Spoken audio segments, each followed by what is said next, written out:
Okay. So what we have studied so far is semiconductors that have been used for signal processing, and we saw this in the very first class that you have an input to any system. You have an input which is applied to any measurement system. So this is a measurement system. You are having some input and getting some output out of the system. So in the beginning, there is a sensing element which senses the parameter, signal conditioning element, processing element, and a data presentation element. Now, what we studied so far is with diodes and BJTs and all of that, that had mostly signal conditioning. It was telling you that if a signal comes in, can I amplify the signal? Can I have a switch which allows the signal to pass or not? So switch, amplifier, rectifier, all of these were signal conditioning elements to get the signal to a desired form. So you have some input and then you want to get the output. Supposing my input is very small, I have a sensor which measures some input over here, and the output of the sensor is say 1 microvolt. Microvolt is a very small signal you cannot work with. So then you need some amplifier. So the signal conditioning element then amplifies the signal from 1 microvolt to say half a volt or something like that. That would be the operational amplifier. Or you can use a common emitter amplifier with a BJT. So these are the signal conditioning elements that we studied, which was all unit 2. So let me write it here, unit 2. Unit 2 and 3, both op-amp. Now what we're going to do is look at the signal element itself, which is the first block over here, which tells you that if I have some input, how do I first get the bare minimum output from the input before we start processing it. The signal processing element is something we'll study in unit 1. That will come up a little later.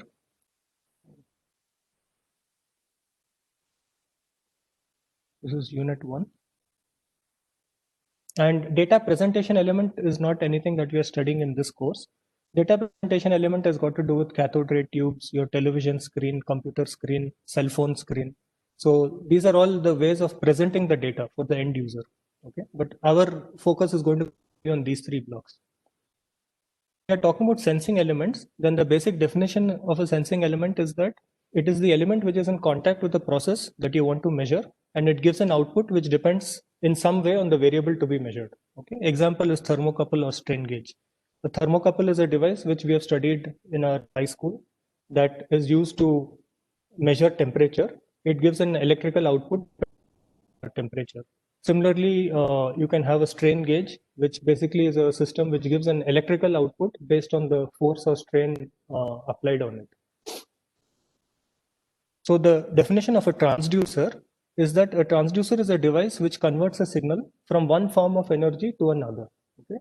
And we'll first talk about optical transducers. That's what the title of the lecture today is.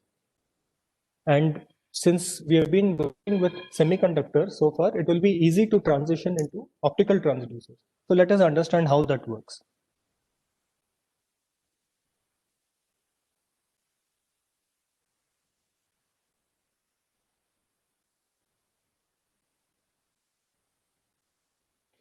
So as we said, it's optical transducer. That means it takes in light at the input, light input, and it gives some electrical output.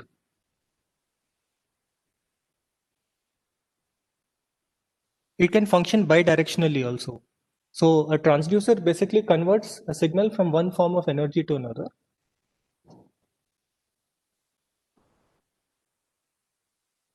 So it can either take light and give out an electrical output, or it can take electrical input and give light at the output. Both are transducers, right? Do you know any examples of these optical transducers?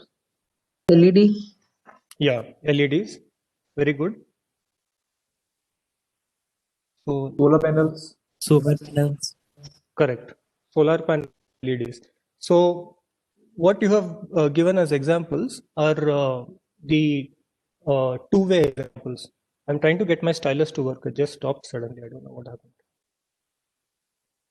Okay. So you said LED and solar. So solar is something which takes light as the input and gives electrical as the output. And LED is something which takes electrical energy and gives out light, right? So this is bidirectional. Both are optical transducers. Now the basic idea of using semiconductors as optical transducers is that we talked about the fact that any semiconductor has some energy gap given which segregates its conduction band and valence band. There's a conduction band and valence band. And we know that in the valence band you have holes and conduction band electrons. Now, we said in the past when we talked about semiconductors that if there is some temperature in the system, then it can cause electrons to jump from the valence band to the conduction band. So this is the process of generation of electrons and holes. So I can have some holes which are filled, right? I'll put them with a minus sign inside. So these are filled holes and there are some empty vacant holes. And I know one property that if it's an intrinsic semiconductor, then the number of vacant holes has to be equal to the number of electrons, free electrons, because all carriers are generated from the semiconductor. So I have whatever number of free electrons I have, that is going to equal the number of free holes. So intrinsic carrier concentration matches. Now I have some holes which are filled also. We studied that if we apply temperature or there is some heat in the system, then there is some energy and due to which the electrons can jump from the valence band into the conduction band, thereby generating more electrons and more holes. So this y-axis is energy axis. Right? Conduction band has higher energy than the. So in the same way, when energy enters the system as light, then also the same thing can happen. So if I have some light rays entering the system, then the light rays can also supply energy, right? Because light has energy. Is the screen is frozen? I don't know why that has happened. Yes. Now it's fine, sir. Only screen is Sir, frozen. we are able to hear you. Okay, okay. Are you able to see Visible and also audible. Okay. So I think it might be somebody else's internet which is having issue. So the point is that light also has some energy, right? What is the energy of light? Does you know the relationship? So I have a table on the right side showing that there is some frequency. Sir, is energy h nu? Yeah. And someone has written it also. And hc by lambda is also correct. So energy is given by h to nu, where nu is frequency in hertz and the h is Planck's constant, which is 6.63 or something like that, into 10 to the minus 34 second. Okay. So h has the unit energy and seconds time. Because if you see this is energy. What is the unit of energy? Energy is measured in joules or ergs, right? So energy is in joules. If you go by the MKS system, then if nu is the frequency and the units have to match on the left, the right side. So frequency will have to, if the left side is joules, the right side has to be joules. And since frequency is 1 by time, so h has to be energy into time. So time and 1 by time will cancel and you'll be left with energy. So the Planck's constant has the units of joule second.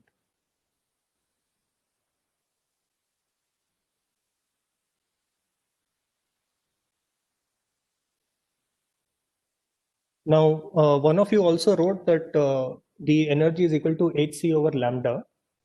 And that's because we know from the basic relationship that the velocity of light, which is a constant, is equal to frequency into lambda. My nu looks more like a gamma. Correct it. So this is the basic relationship of light. Speed of light is equal to this, and therefore you can say that the frequency is also equal to c over lambda.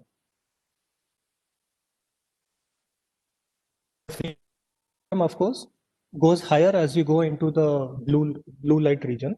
So the visibility is given in this range, 10 to the power 15 to 10 to the power 14 hertz. Okay. So the highest frequency, which is 10 to the power 15, will be blue light, and the lowest frequency will be that of red light. If you go below the frequency of red light, then you're going into the infrared region. Okay. And remember that frequency and wavelength have an inverse relationship. So as you go into the infrared region, the wavelength increases, but the frequency reduces. In the UV region, the wavelength reduces and the frequency increases. Okay. So the UV light has higher energy. The visible light has lower energy. Infrared light has even per photon. Now, when I talked about the semiconductor, when I said that you have this conduction band, valence band, and all of that, then there is a band gap which is segregating the conduction band and valence band.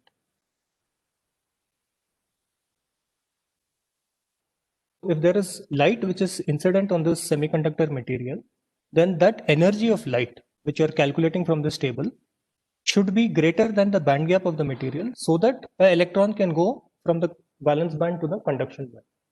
If the light does not have enough energy, then the electron cannot go from the valence band to conduction band. The electron will try to jump up, it will get stuck somewhere in the band gap, and then it will again fall back. It cannot do anything. So if you want the electron to transition and become a free electron, then the energy of the light has to be greater than the band gap of the material. So let's take an example. Supposing I have a silicon cell, right? I have silicon, and what is the band gap of? So let's take an example over here. The band gap of silicon, so EG, these two are different. This is example, for example in English. This is band gap EG of silicon is equal to, I think, 1.1 electron volts. Okay. Then if the energy of silicon is 1.1 electron volts, then what frequency of light is required to make this transition? So we know that the frequency of light that has to make this transition is given by E is equal to h nu.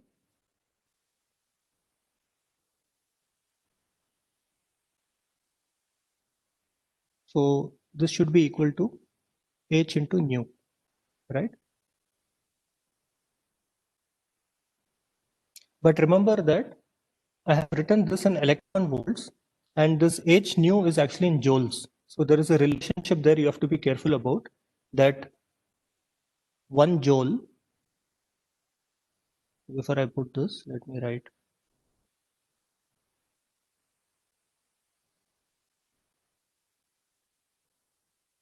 Or 1 electron volt is equal to 1.6 into 10 to the minus 19 joules.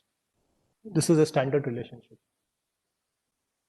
So when you talk about semiconductors, we usually talk in terms of electron volts. We don't talk about joules, because the typical band gap value is about 1 electron volts, 2 electron volts, and all of that. If I want to write this in joules, I'll have to keep mentioning 10 to the power minus 19 every time, which is very inconvenient. So it's easier for us to just refer to it in the units of electron volts. Convert this to joules, and then I have to get the appropriate light energy.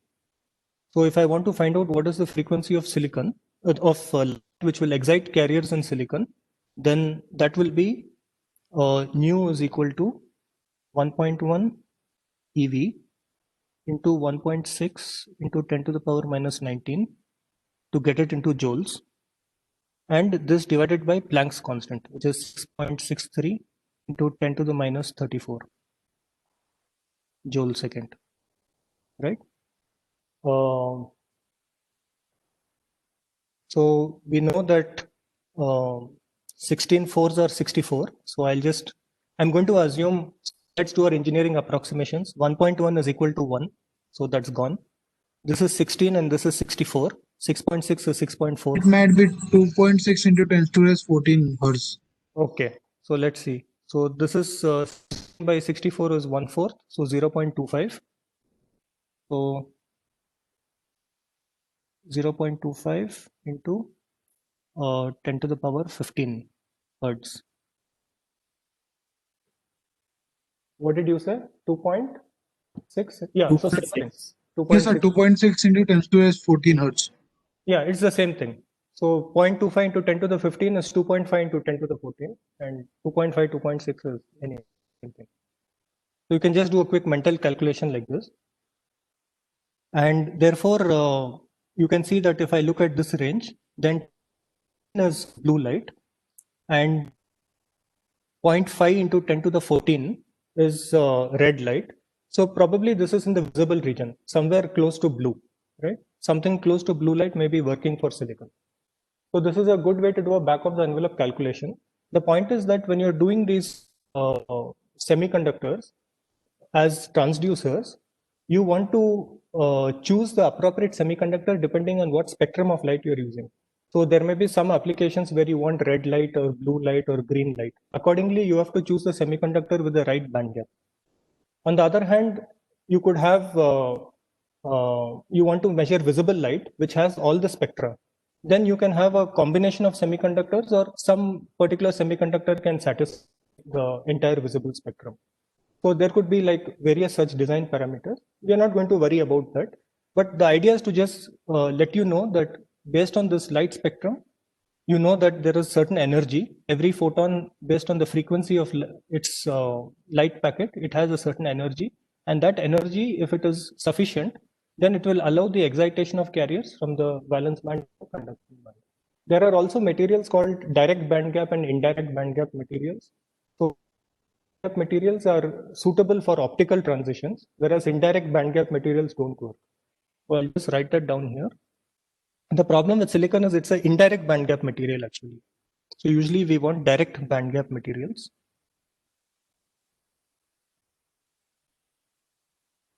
And such materials are usually 3,5 semiconductors like gallium arsenide, indium gallium arsenide. And such materials are usually suitable for this purpose. So the point is that now if I have a semiconductor, let me see if I have any representation, nothing yet. So if I have a piece of semiconductor, then we said that if I dope the semiconductor, it's just like a resistor, right? And of the semiconductor, we know that the conductivity sigma is equal to NQ into mu, and therefore the resistivity is the inverse of that, right? This is conductivity and inverse is resistivity. So once I have fixed a certain amount of doping, I have doped the semiconductor by some value, I have fixed the conductivity of the material. But now I can make it like a varying resistor by shining light on it, right? So if I have light rays going on this material, then it becomes like a variable resistor. Due to that, the overall resistivity of the material changes, and then I can use this in some measurement system where I have some circuit. So this is the sensing element, and what's this?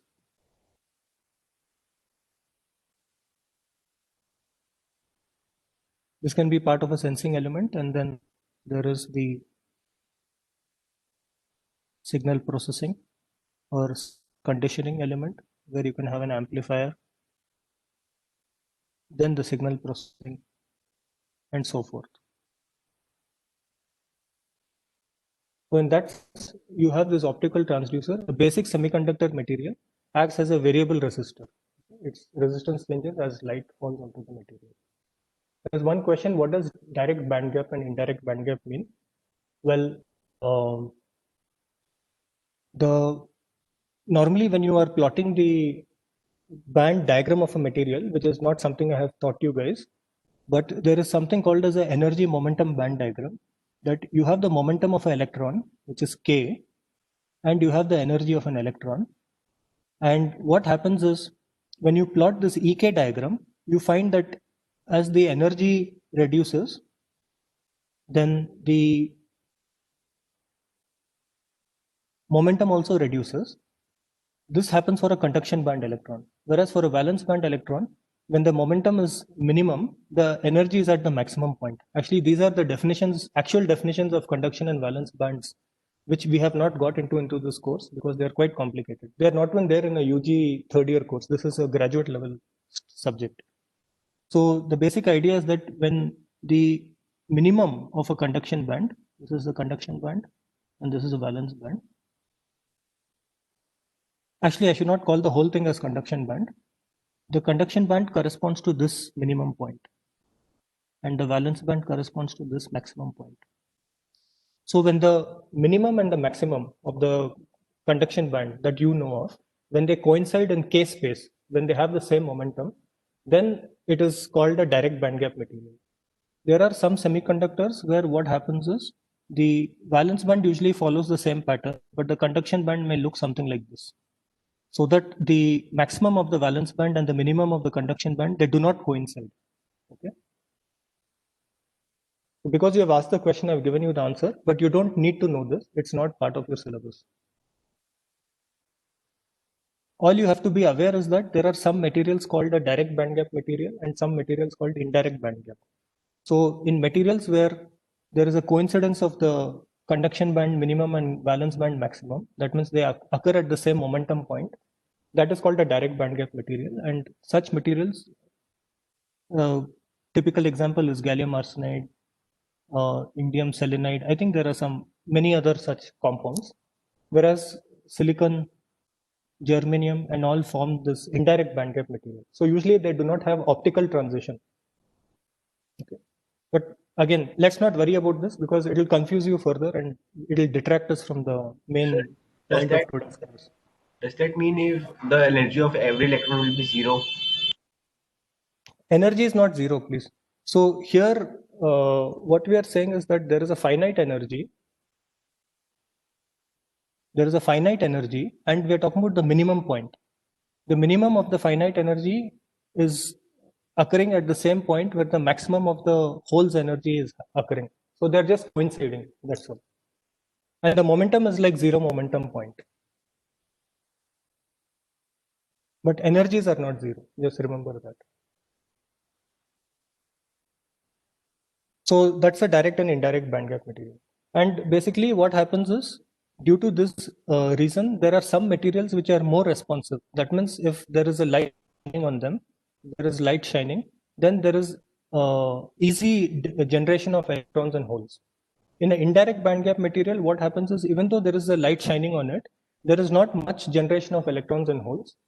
It sometimes creates more heat in the material than creating electron hole pairs.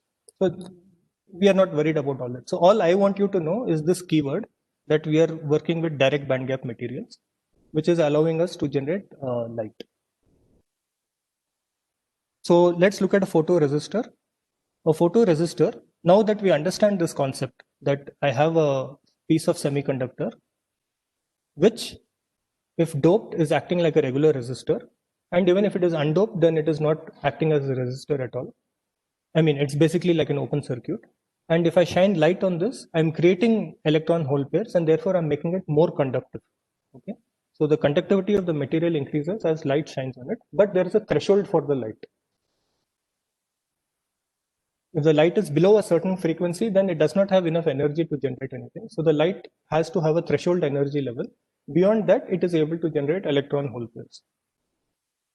So here is also some example that you have a photoresistor, which is a piece of semiconductor material, which is kept between two conducting plates, and it forms a sandwich.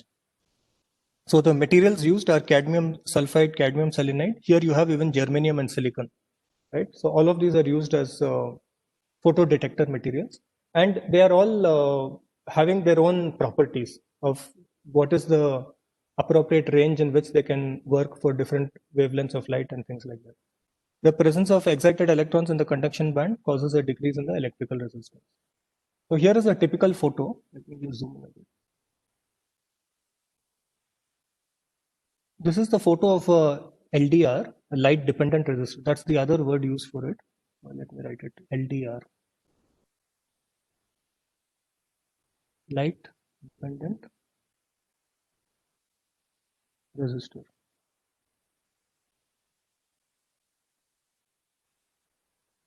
And if you see this pattern, actually what you're noticing is there is this whole snaky pattern going through, and that is where the photoresistor is kept. Okay, the LDR is that. The left side and the right side and the left side are the metal plates. These are the contacts. So it's that region in between, which is the winding region, that is actually the semiconductor over there. And the reason this is done in this complicated way is that you want to expand the length of the semiconductor so that you can get the maximum response. Okay? Because I know that if I'm changing the if I have a piece of semiconductor and then there is some if I shine light and then I have an electrical contact on the other side, then there is an increase in current flow. So if I increase the length of this and I have multiple contacts, then I can get more response out of it. So as there is light shining uniformly on the material. So that's the reason why we have this increased length, this snaky kind of region. And what you're seeing here is the symbol of this material that shows that it's a resistor with a dependence on light, which is incident on it. Okay? So this is the symbol for the light dependent resistor. So everyone is following so far. It's all very straightforward. It's like a good revision of your basic semiconductor. In the last time, we did not worry about incident light. We only talked in terms of application of potentials. Now the light itself is playing a role. And the same thing happens if you deal with temperature. So temperature can also play a similar role. Temperature also generates carriers. So you can have a temperature dependence, and that is also a transducer. So the input is heat and the output is electricity.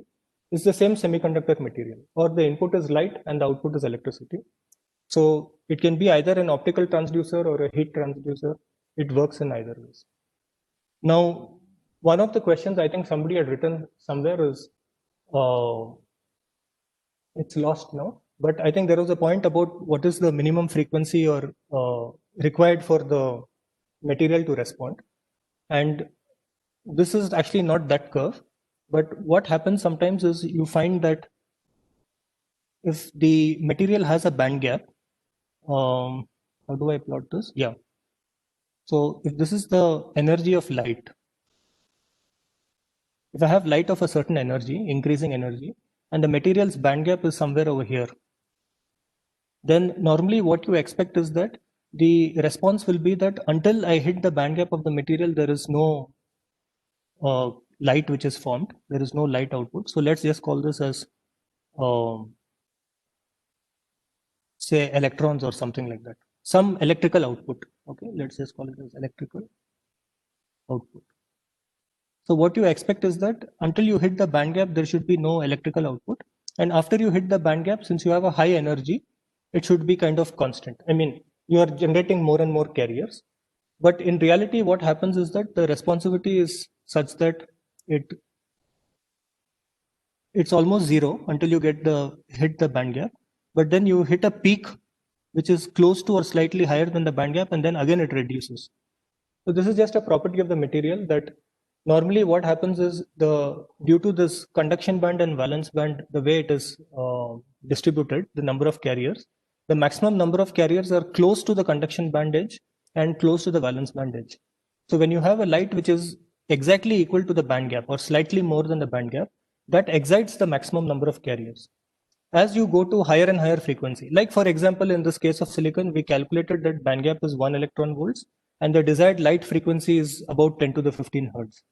So if you had some frequency of 0.25 into 10 to the 15 hertz, then that will elicit the most number of carriers. As you increase the frequency, you may think that I'm supplying more and more energy, so there should be more carriers, but that does not happen actually. Because if I increase the amount of energy, then the electron has to jump from some place here to some place higher, right? So due to the nature of the material, what happens is that the maximum jump of carriers or transition of carriers happens from the valence band edge to the conduction band edge. So usually it is around this frequency of light, which is close to the energy band gap, that elicits the most number of carriers. As you increase the frequency of light beyond that, again, the number of carriers kind of reduces. It's not, increasing as you might intuitively think. I'm giving more energy, so there should be more light. It doesn't work like that. Okay? So that's why I drew this curve over here, that in reality, the optical response looks something like this. As you increase energy on the x-axis, then on the y-axis, you have some electrical output. I've just written it loosely as electrical output. It's like the generation of carriers, or in some way you measure it. And it is seen that peaks close to the band gap, and then again it's kind of reduces. Okay, so this is one thing you can keep in mind. The curve you see on the left side is slightly different. this is talking about the resistance of the material as a function of illumination intensity. That means as you increase, what is the difference between intensity of light and the energy of light? Intensity of light means how many photons are being incident of the same energy value. Okay. Whereas energy of light means the basic energy of the photons. So just to be clear, supposing I have a bar of semiconductor and I'm shining light on it, right? So if I have the photons, so let's say there are two sets of photons which are coming in. So these photons have the energy frequency of 10 to the 15 hertz, and this has 10 to the 16 hertz, right? That means these two photons have different set of energy. The one on the left side corresponds to 10 to the 15 hertz, the right side is 10 to the 16 hertz. So the right side one has more energy. Okay. When we talk about intensity, what we mean is I have the same energy, but I have more number of photons. So for the given number of, for a given area, I can have either say 100 photons. So it's the density of incident light, right? Either 100 photons or 1000 photons. But all the photons have the same energy. So that is what intensity is talking about.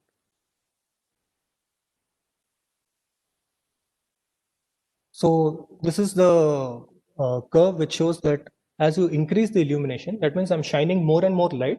But remember, this is more and more light of the same frequency. It's not increased frequency. So as I have more and more light shown on the material, the resistance reduces. And this is something we already know, right?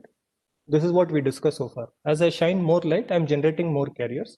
As I generate more carriers, the conductivity increases. If the conductivity increases, that means the resistance reduces.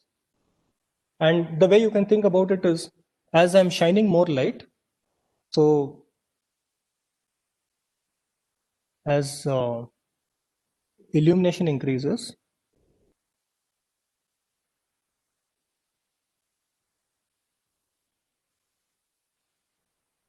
if illumination goes up, that implies conductivity goes up, right?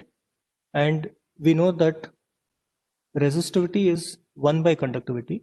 So even if the conductivity increases linearly, then the 1 by conductivity will have some kind of slope that looks like this, right? So sometimes people get confused that why the resistance is not reducing linearly. But what's happening is illumination is increasing the conductivity linearly, and so the resistance will follow this pattern. It is going down this way.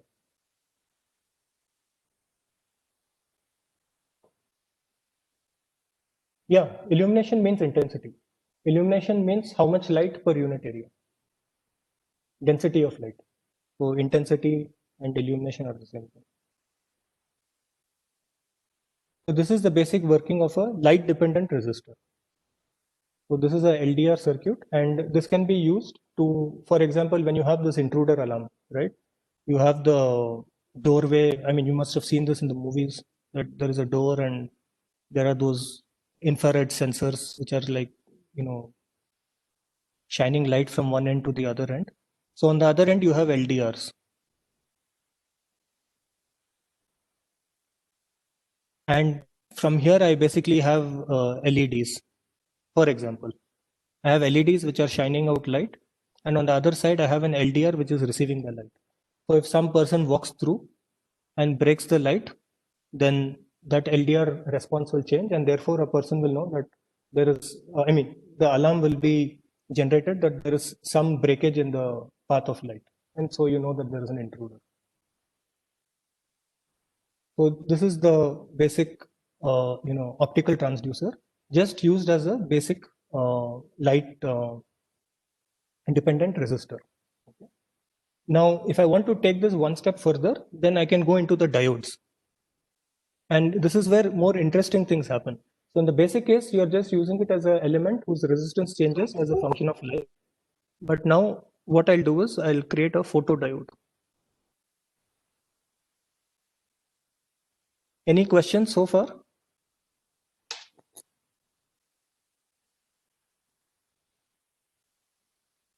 So are you all finding this very easy, or is it getting complicated? Because it seems like a very trivial thing. It's easy.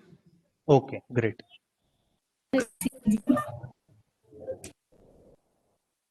Excuse me, sir. Yeah. So it's a bit off topic, but can you explain in context how does a laser work, like with respect to conduction band and valence bands, if it's not very off topic? So we'll go into laser a little later. I'll answer your question. We are not studying lasers, but I'll go into that a little later, how that works. So let's go to the next one. So Sir, the question of how does lead work, I did not explain it yet. Huh? So just now what you explained in the LED and LDR, is that all about the motion detectors also just work something extended to this theory? Yeah, this is motion detector only. So motion detector, basically what it does is it has a array of LDRs, or it could be some other element. See, LDR is the most basic thing. So you can have an array of LDR. As a person is moving, you're affecting the pattern of light which is incident on the LDR, and therefore its resistance is changing. Yes, sir. Now we know that the LDR is specific to certain frequencies of light, right? So what is the difference between a LED and a laser?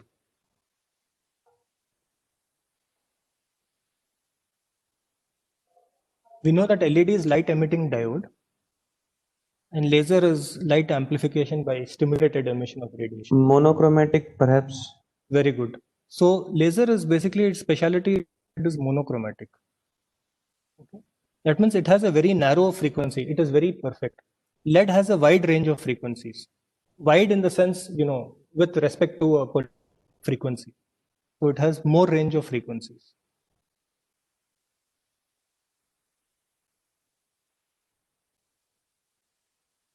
So when you're doing a circuit like this, supposing I have LEDs on one side and I have LDRs on one side, you're doing this experiment in the lab, then it's easy. Supposing you want to apply it in real life, like in the jewelry store or whatever, then what happens is if you have an LED which is giving out many ranges of frequencies, then it can happen that if the LDR is sensitive to all those frequencies, then I can have variations in ambient light which can trigger the alarm, which is a false alarm, because it is sensitive to too many frequencies. So in that case, I prefer to use a laser which is monochromatic. That means it is a very controlled frequency, and it is one of those frequencies which is not normally available in ambient surroundings. So if you have a laser over here which gives out a very specific frequency, then it gives you it reduces your false alarms. So it ensures that there is no ambient light which comes and damages your circuit. So that's basically why lasers are preferred to monochromatic and very specific light values. But for our fun experiments and all, we can do it with LED. And LEDs also serve a lot of purposes. But usually LED used as an intruder detection system. LED is more for light generation.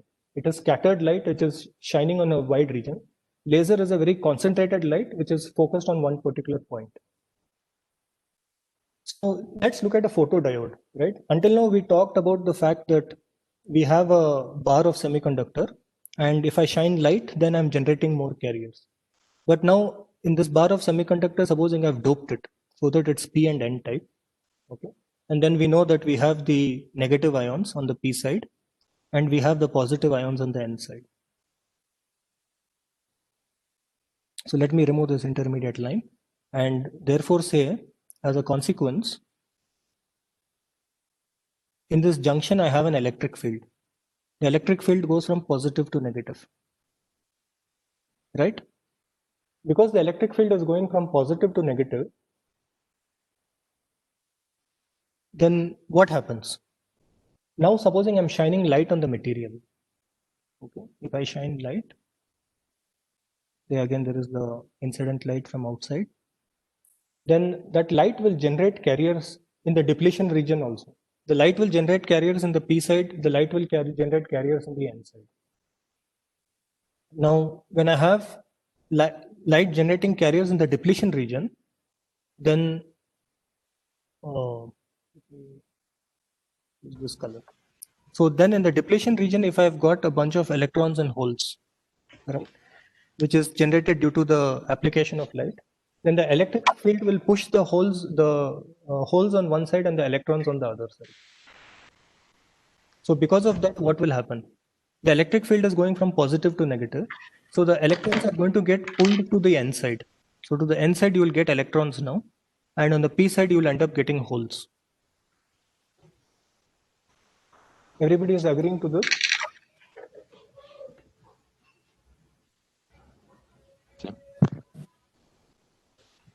Yes, sir. Okay. Yes, sir. So if that happens, then as a consequence, you can get some positive voltage which is generated here and a negative voltage.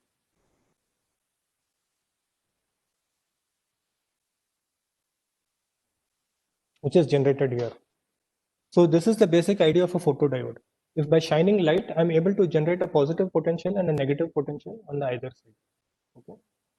What is the difference between the photodiode and the LDR? See, in the LDR case, it was simply a bar of semiconductor. I'm generating electrons and holes. So I'm generating electrons and holes. Electrons are jumping from the valence band to conduction band. Holes are in the valence band. Therefore, overall, the conductivity of the material changed. So the material is not an active device or a passive device. It is just it's a passive device. It's just a resistor. It's not an active device. And the only property is the resistance of the material changes as light is incident on it.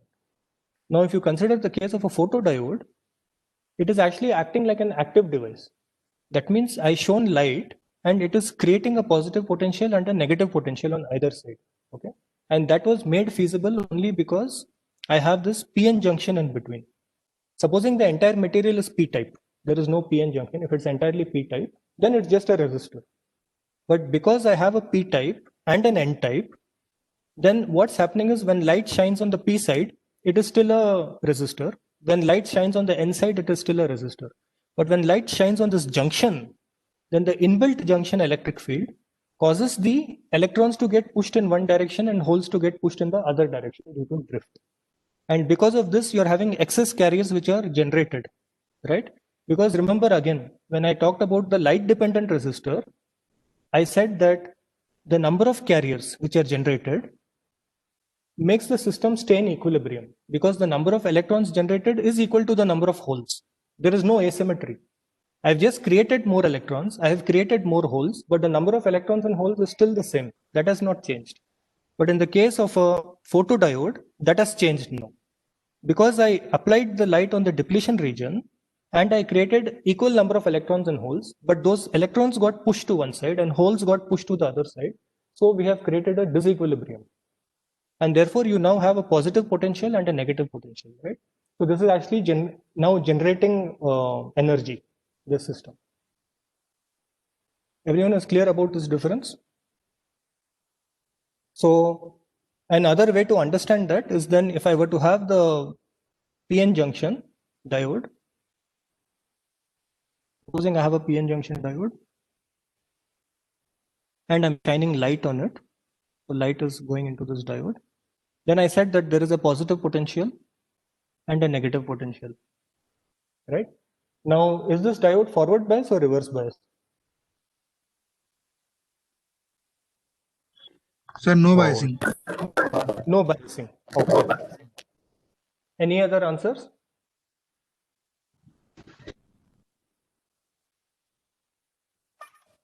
Forward bias, sir. Okay. So one of the things you have to think about is what will be the direction of current flow over here?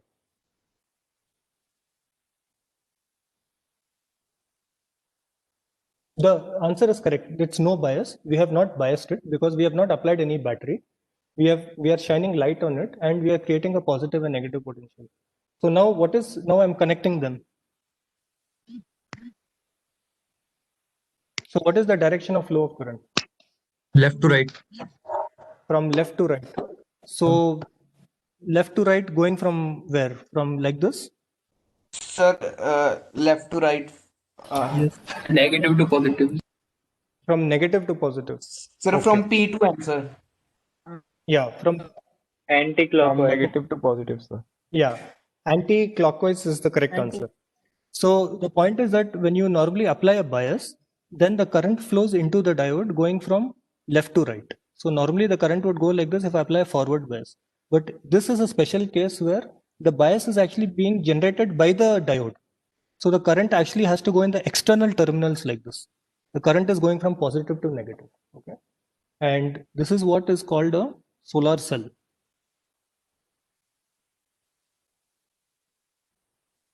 because you're generating excess number of carriers, the current goes in the opposite direction of the applied voltage, of the generated voltage.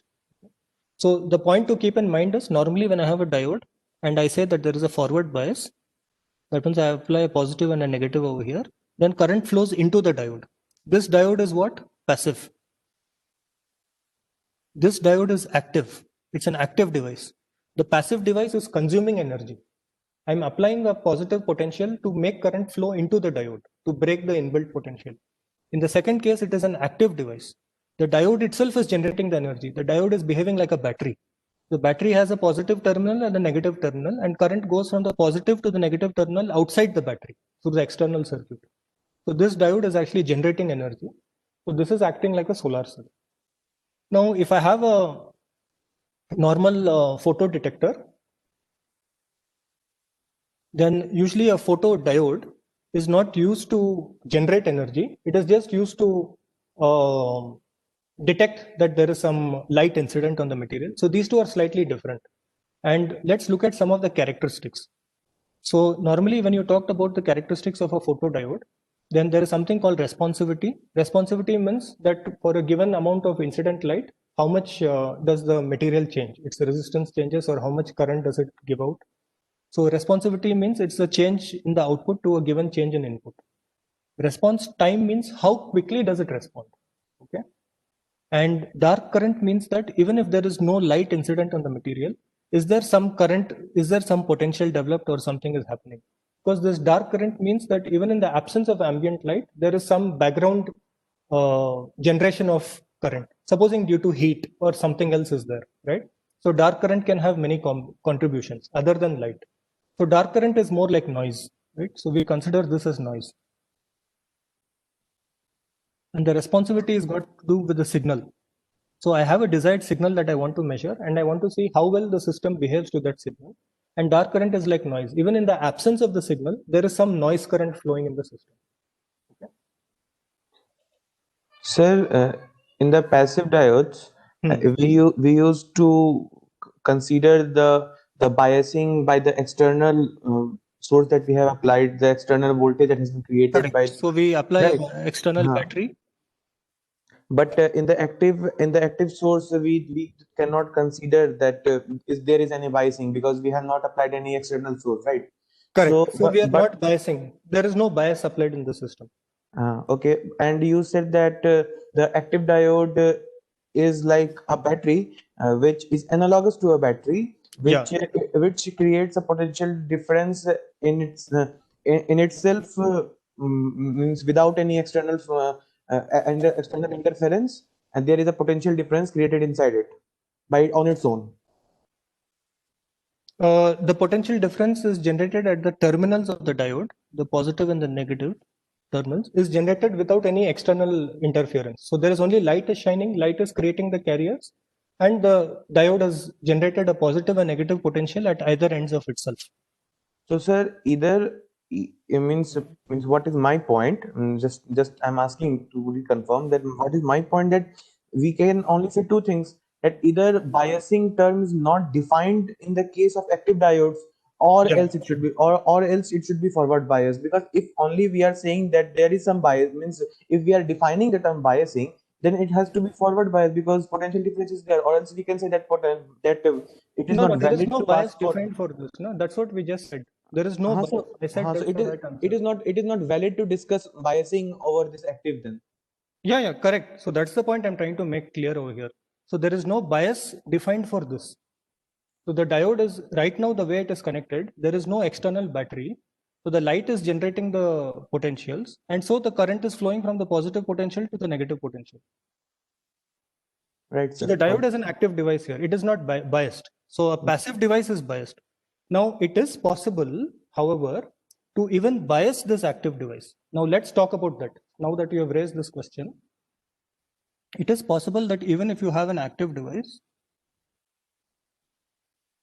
and there is light shining on this, I'll bias this, and let's say that I apply a negative bias, some resistance. Okay. So if I apply a negative bias now, right? So this is active and negative bias. Now what will happen?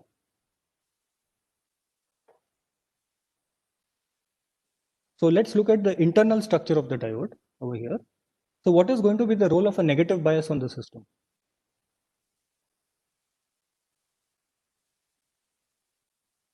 It will oppose the It battery will get charged, maybe like that. Yeah. So basically, let's go step by step. So let's say initially there is no light shining on this material, and I'm just applying a negative bias. Then what happens? If I apply a negative bias, then I know that basically no current can flow. Some reverse saturation current can flow, right? Some reverse saturation current will flow, which we call as the dark current. That means there is some current flowing, but it's a very tiny current. That's the dark current. It's like a noise. In addition to the reverse saturation current, the depletion width will change, because what's happening is I'm pulling the majority carriers away from the junction. So I have more positive ions and I have more negative ions, negative ions and more positive ions. So as a consequence, the inbuilt electric field increases. Since the inbuilt electric field increases, now what happens? So do a thought experiment. I have the diode. Earlier I had some number of negative and positive ions. Now I've applied a reverse bias. And now I have more number of positive ions, more number of negative ions. As a consequence, what has happened? The inbuilt electric field increases because the electric field was going from the N side to the P side, because this is the N side, this is the P side, right? The strength of the electric field increases, there is more electric field, and the depletion width has increased. So two things has happened. Depletion width increased.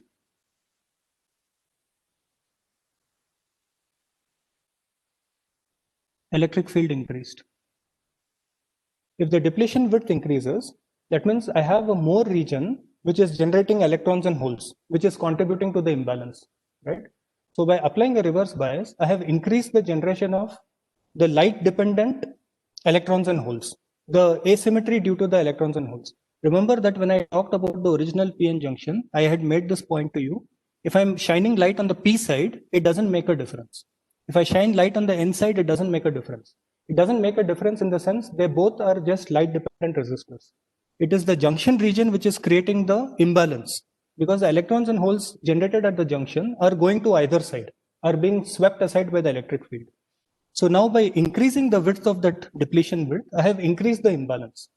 And I have increased the electric field because I know that the drift current is proportional to NQ mu, right? You know that J is equal to NQ mu into electric field. So as I increase the electric field, the drift current is increased. That means the electrons and holes are swept faster. So this is a system which generates more number of carriers and it generates them faster.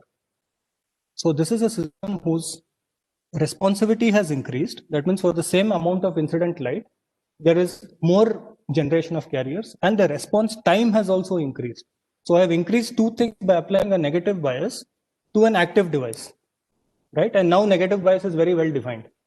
So now if I apply this negative bias, since I'm generating more carriers and it's acting faster, so I've improved the response time of the system and I have increase the responsivity of the system. But what is the downside here? I cannot call this a solar cell, right? When we talk about a solar cell, what do we mean? We are saying that I have a piece of semiconductor or a PN junction lying there. I shine light and I generated electrical energy. In this system, I cannot claim to generate electrical energy because I am also supplying electrical energy. I am generating some electrical energy. Theoretically, we can argue that. But in a practical system, if you're going to apply this reverse bias, then it may not, you have to see the trade-off. How much energy am I supplying and how much energy am I generating? So these are just some theoretical points. We are not going to get into the details. But what I want to say is that in the other case where we said bias is not defined, that was like a clear-cut solar cell. That means I'm just supplying light and generating energy. In this case, I'm supplying light, but I'm also applying a battery, a reverse bias, to ensure that the responsivity and the response time of the system increases. So this is basically a photo detector. Okay, so there is a distinction between those two. Although it is the same. Time decreases. The response time decreases rather. Response time decreases. Sorry. response time decreases. Speed of response improves, so the response time decreases. Photodetector. So the point is that a photodetector is a system which is used to detect any change in the ambient light or some change in the light response. And for that, you want a low response time so that it acts very quickly. And for a solar cell, that is a device which is used for a different purpose. It is used to generate energy. So you don't want to supply energy, you want to extract energy out of it. Okay. But remember, both of them are acting with the same principle, that I have light shining on the depletion region and the carriers are being swept away to either side. Okay. So I think let's stop. So my my computer clock is anyway 5 minutes fast. So you still have a few minutes for the next class.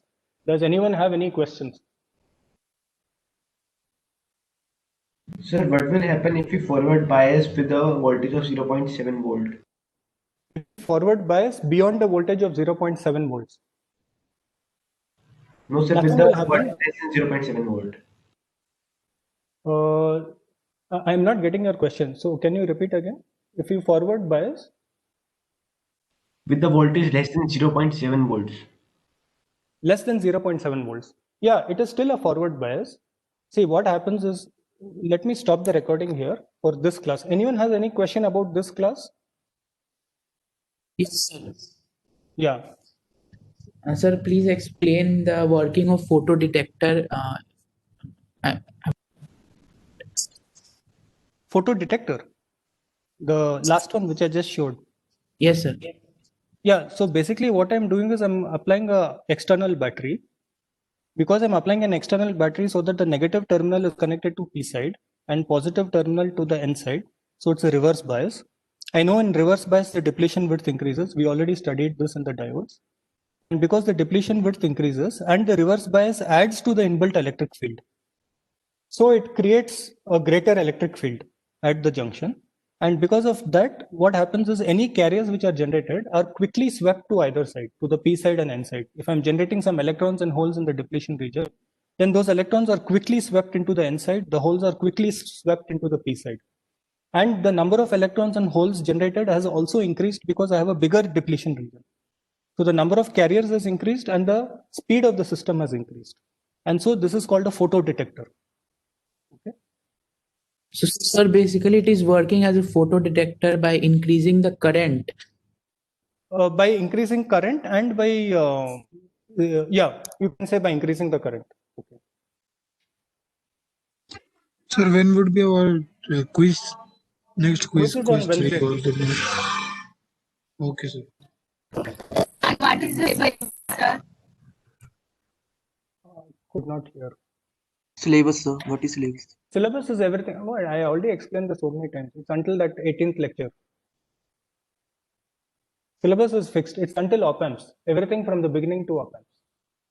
And sir, its pattern. One second. Let me stop the recorder.